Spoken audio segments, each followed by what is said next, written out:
This tutorial is about bookcreator.com, and this is a really fun way for kids to create their own online storybook. As a teacher, you can create your own library, which I have created my own library. This is my STEM library. So students can come in here and they'll have a code that I can give them to enter my classroom library, and they can work on books that they want to add to my classroom library online. So you could use this as a way to summarize a book you read. Maybe you want to summarize a chapter.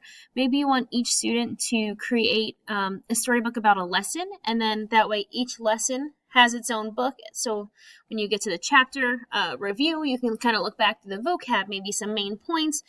You can use this as a way for kids to make a comic book. There's so many ways. So I'm going to show you just a regular book first. So I have a regular book here. If I want to add text or anything, here's my media. This plus sign is your best friend, your plus sign and this italicized I. I can import a picture from Google or any of my files, my drive. I can embed a link or a map. I can put on the camera, and then it'll make you hit allow. Don't want to take a picture. And then you can use a pen to draw. This is your text box. So if I want this book to be called All About Me. I feel like that's what a lot of kids would put when they're doing a book about themselves. So there's my font.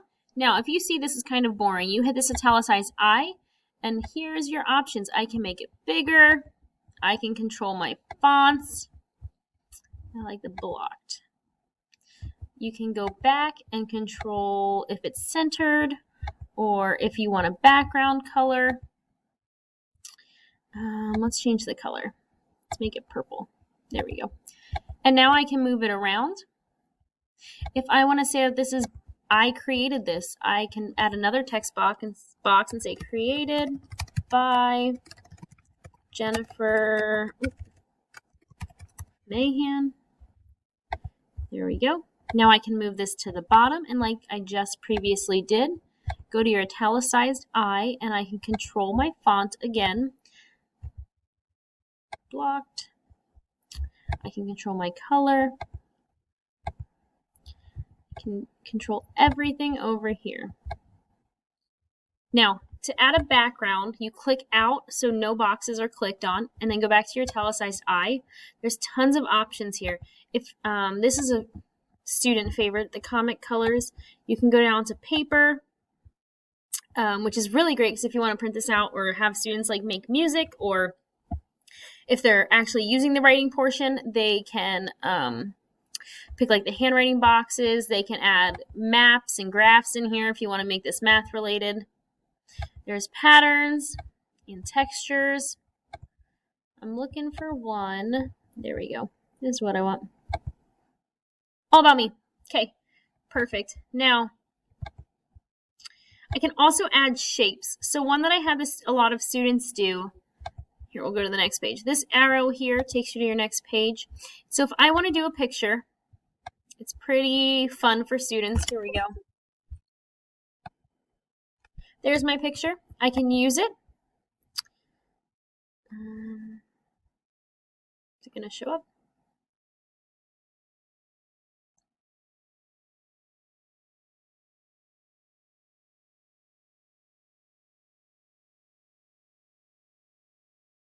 There we go. Now I can go through and add shapes. A lot of students like to add these text boxes. You can control where it's at right here. So you can control your font with your italicized I again. I can change the color of the box, of the thought bubble. I can change my font so everything is unison. I was really liking that blocked. Give me that. There we go. Change the size. You can either slide it or you can use your plus and minus arrows. Now, if I want to change my background, I click out of all my boxes again, my italicized I.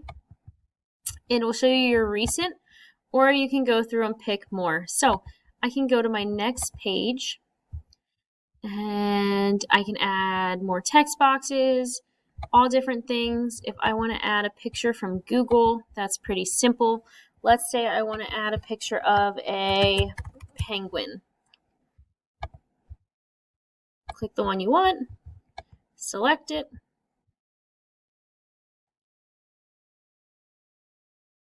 and there's your penguin. Now, I'm going to hit this pages button here is how you can control all of your pages. But I want to go back to my storybook, and now it shows me that that's one that I've worked on. I want to make a new book so I can show you this is what your options are. These comic books are really cool for kids to make. Just like we did in the last one, if you want to control your background, you can do something fun like this, and then hit your plus sign. And to make it a comic, you can actually do panels. So when students are wanting to write here, they can go through and put, I had a kid doing space, so we can do alien, outer space. And now you can have backgrounds for each specific comic area and go through and then type on it. So my picture's still loading. We'll go to the next page for now. So when you get back here, this is a little different. Your thought bubbles are still here, but with comics, you have more options. You have this comic option. So you have speech bubbles, text. The text looks a little different. You can do very specific like comic style text. You can still do the backgrounds.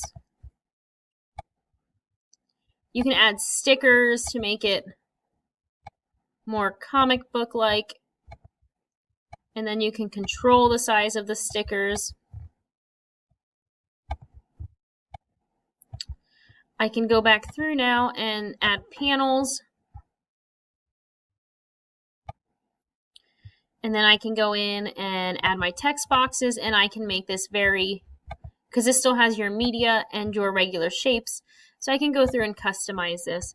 Let's see if my last page finished.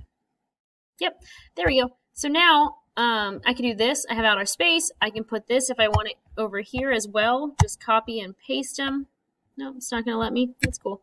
So I can add it into these boxes. So with students, I just showed them that you hit your My Books again, and it'll take you back.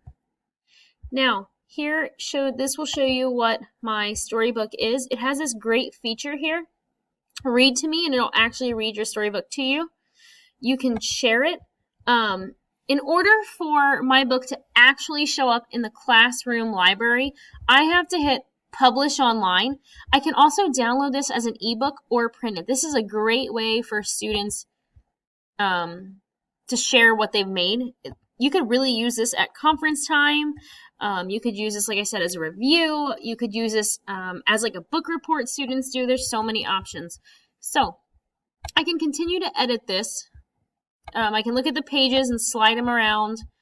And then now that you see, I have more than one book in here. But neither of these books have been published. So right now, I'm the only one who can see these books. And the teacher would be able to see it as well. So if you are interested in more about Book Creator, let me know. This is a great tool that you can use in small groups. You can use it having students do it individually as a whole class. There's a lot of ways that you can start integrating Book Creator into your lessons.